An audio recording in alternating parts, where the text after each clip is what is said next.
ছোটবেলায় কবিতা পড়েছেন না? ওই দেখা যায় তাল গাছ, ওই আমাদের গা, ওইখানেতে বাস করে কানা বুকির ছা। পড়ছেন না? পড়ছেন তো? ঠিক আছে। এই কবিতাটা আমি বিভিন্ন আঙ্গিকে আপনাদের সামনে উপস্থাপন করব।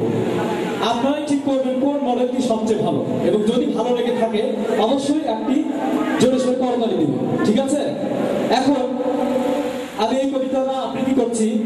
এই কবিতাটা যদি কোনো ছোট বাচ্চা আবৃত্তি করে, মানে বিশেষ করে 5 বছর কিংবা 6 বছরের ছোট বাচ্চা, তাহলে কেমন শোনা যায়? শুনুন তাহলে।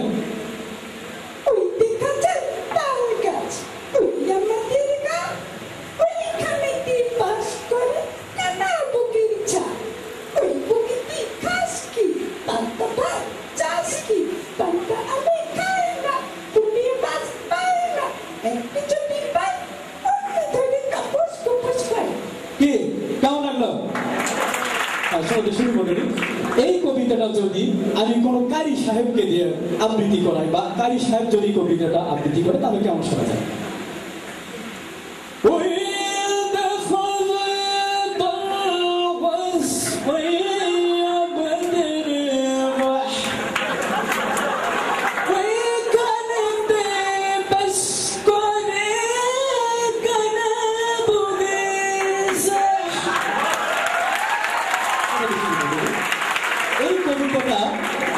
আমি যদি কোনো বক্তাকে দিই কিংবা ওয়াচ করে যারা জানেন তো, তাদেরকে দিয়ে যদি কবিতাটা আবৃত্তি করানো হয়, তাহলে কেমন লাগবে শুনুন। আমার ভাইরা আমার, ওই দেখা যায় তাল গাছ, ওই আমাদের গাছ, ওই গানেতে বাস করে কানা বুকের সাথ।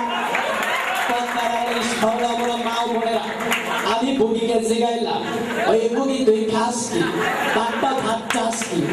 বুকি কান্দে কান্দে কই,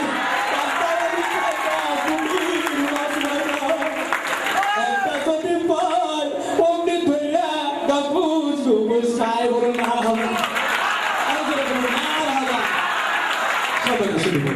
সংগ্রামী সাথী বন্ধুদের, ওই দেখা যায় তাল গাছ, ওই আমাদের গা,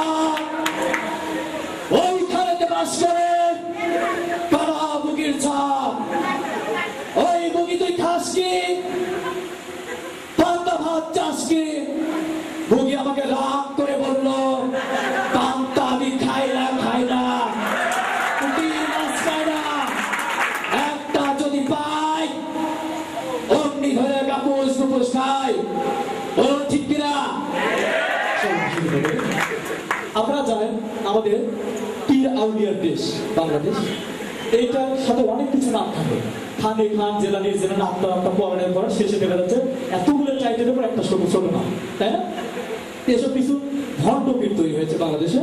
এই ভণ্ড পীরের মাজারে কিছু গান প্র্যাকটিস হয়, জানেন তো? তো এই ভণ্ড পীরকে যদি দেওয়া হয়, তাহলে এই কবিতাটা তাদের কেমন করে বলবে তারা? শুনুন তাহলে। ওই দেখা যায় তাল গাছ, ওই আমাদের গা, ওইখানেতে বাস করে